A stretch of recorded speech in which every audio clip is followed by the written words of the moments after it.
বুদবুদ থানার অন্তর্গত দেবশালা এলাকায় একটি বেসরকারি কারখানায় আবার শ্রমিকের মৃত্যু। ন্যায্য দাবি নিয়ে কারখানায় শ্রমিকরা বিক্ষোভ দেখাচ্ছে।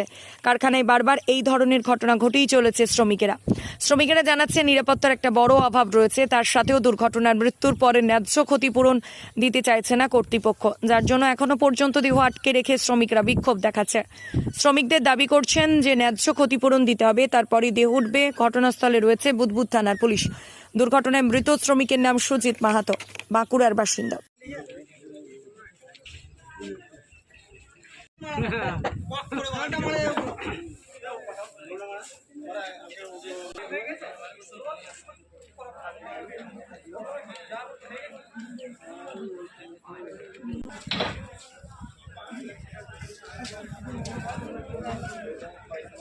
শুনতে পাচ্ছি। ঠিক আছে, হ্যাঁ হ্যাঁ ঠিক আছে, ঠিক আছে। প্রথম গ্যান্ডিং করতে যাই মানে কাটারের ফাঁকেও গ্যান্ডিংটা করছিল, ওই তার থেকে একটা মানে ক্যারেনের কাজ করছিল, ক্যারেনটা লেগেছে নাকি সঠিক আমি বলতে পারছি না, কিন্তু তারপরে এসে সব চিৎকার করে, তখন দৌড়ে আসি, দেখি ও গাডারের ফাঁকে পড়ে গেছে, গাডারে একটা চিপা রয়েছে, তখন কিন্তু জীবিত ছিল। সেই অবস্থায় সব আমরা কারেন্টকে আর নেয় হাঁকারে টাকারে এসে চাপাগুলো লাগাই, টেনে বার করে নিয়ে এসে তখন দেখছি ডেড, আর জীবিত নেই। এই মধ্যে আমরা লাস্ট দেখলাম। কতদিন ধরে কাজ করছিল এখানে? কাজ এখন মোটামুটি যতটুকু দেখা যাচ্ছে মানে 1-2 বছর ধরে হবে, সঠিক আমি বলতে পারছি না। কি নাম আছে ওর জানেন?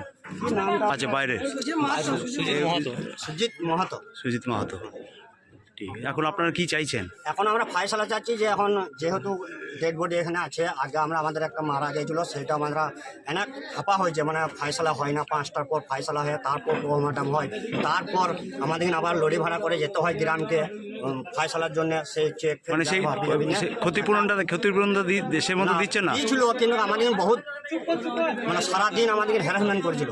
তারপর আমরা চাপ দিয়ে লাস্টটাকে যখন আটকে দিই, তখন ফায়সালাটা লাস্ট হয়। সেই জন্য আমরা এখন এই লাস্টটাকে যে এইখানে যাতে ফায়সালা হয়, সেইটাই আমরা চাচ্ছি, যে এখানে ফায়সালা হলে সব থেকে ভালো। আমাদের কোনো দৌড়তে হবে না বা ওদের কোনো দৌড়তে হবে না, অফিসাররাও ঠিক থাকবে, আমরাও ঠিক থাকবো, ওদের সাথে আমাদের ন্যায্য ক্ষতিপূরণটা আপনারা চাইছেন? হ্যাঁ, আমরা ক্ষতিপূরণ চাইছি। ঠিক। আপনার নামটা? ঘরে বাচ্চা রয়েছে। কারণ আপনার নামটা? আমার নাম হায়দার আলী মন্ডল। বুদবুদ থেকে পরিতোষ শীলের রিপোর্ট, সোজা কথা নিউজ, পূর্ব বর্ধমান।